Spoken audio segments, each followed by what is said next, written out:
Bonjour à tous. La paracha de cette semaine, la paracha de Pinchas, nous raconte comment, après que Bilham, dans la paracha de la semaine dernière, ait tenté de maudire les Juifs sans succès,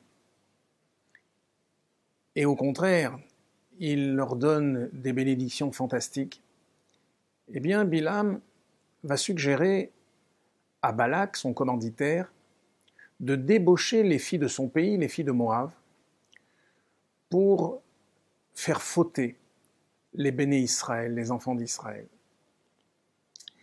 Malheureusement, cette stratégie va fonctionner.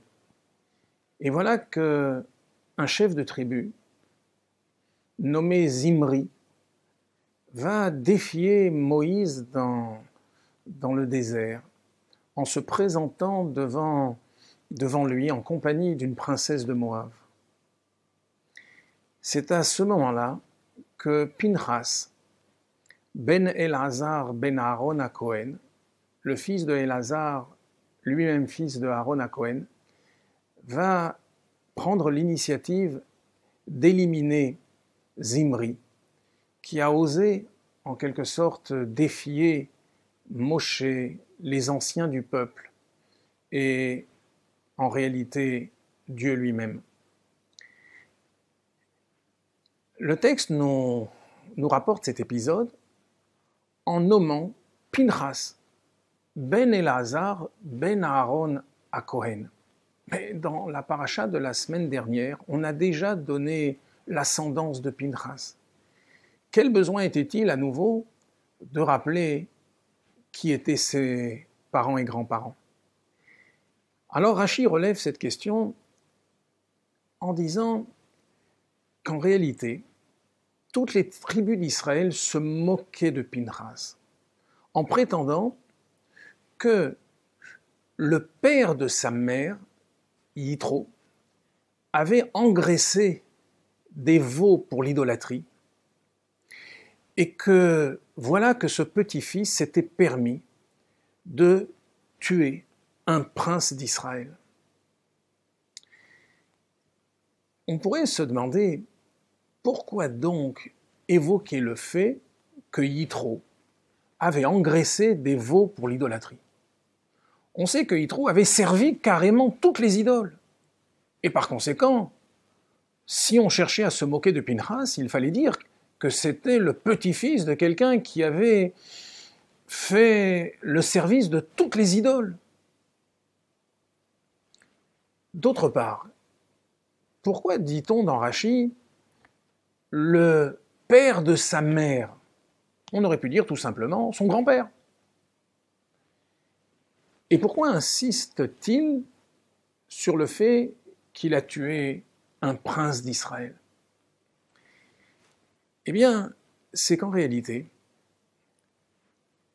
toutes les tribus d'Israël avaient vu dans cet acte un acte de profonde cruauté. Qu'est-ce que ça signifie engraisser des veaux pour l'idolâtrie? Cela signifie que non seulement on a l'intention de sacrifier, de tuer des bêtes, mais qu'en plus on les engraisse. C'est-à-dire que, en quelque sorte, on veut augmenter leur souffrance. On ne les engraisse pas pour qu'elles vivent mieux. On les engraisse pour les tuer et en faire profiter ensuite les prêtres de l'idolâtrie. Ainsi donc, tout le monde considérait que Pinchas avait hérité de la cruauté particulière de Yitro. Alors pourquoi dit-on que c'est le père de sa mère? Eh bien, la Torah nous dit que quand une femme ensemence en premier, elle met au monde un garçon. Lorsque c'est l'homme qui ensemence en premier, il met au monde une fille. Ainsi donc, de qui Pinchas avait-il hérité de ses qualités naturel? De sa mère.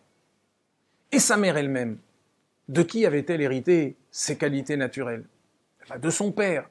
Par conséquent, en disant que le père de sa mère était un homme cruel, qui engraissait des veaux pour mieux les tuer au service de l'idolâtrie, eh bien, on veut signifier ici que véritablement, c'était un homme cruel. Pourquoi précise-t-on qu'il avait tué un prince d'Israël? Parce qu'un prince, en réalité, était quelqu'un qui vouait son existence au service de sa tribu. Un homme qui se donnait en quelque sorte pour chacun des membres de sa famille. Et donc voilà, un homme, héritier de Yitro, d'une cruauté particulière, qui avait tué un Isha Chesed, un homme de bonté finalement, Zimri. Voilà ce que cet homme était capable de faire, et c'est la raison pour laquelle tout le monde se moquait de lui. Vient la Torah nous dire non. Ah, Pinchas était le fils de Elazar et le petit-fils de Aaron, à Cohen. Nous savons qu'un Cohen est un homme de bien, est un homme de chesed. Aaron, qui était le grand prêtre, un Cohen Gadol, était un homme d'une bonté légendaire. C'est celui qui avait l'habitude de faire la paix entre un homme et son épouse, entre un homme et son ami, s'ils s'étaient disputés. Et donc, vient la Torah nous dire non.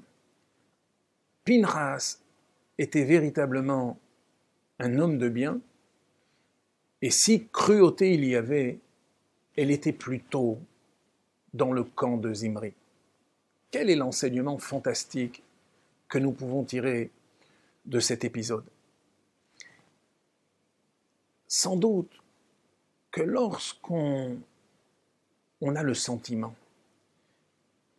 qu'un juif est tombé à un niveau très bas, qu'il s'est éloigné de son identité, de sa tradition, on pourrait le juger avec sévérité. On pourrait presque se détourner de lui. Eh bien, la Torah vient nous dire non.